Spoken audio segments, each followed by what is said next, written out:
Nanay, ano masasabi mo dun sa ano? Ano masasabi mo sa sobrang init ng panahon? Ha? Ano masabi ko? Gagawa naman tayo ng parang para hindi ka lalong mainitan. Kasi tumataas yung BP mo.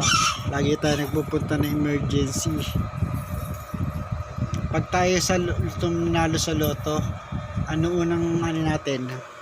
Ano unang bibili natin? Aircon. Aircon. Gusto mo aircon? Siyempre. Kaso, yung mga kapitbahay natin may aircon. Madadamot naman. Ayaw naman magpasilong. Yung nanay ko kasi high blood to, hindi pwede may bubong kasi namin, mababa lang. Sobrang init. Kaya tiis-tiis na lang muna. Pag tayo nanalo sa loto, bili tayo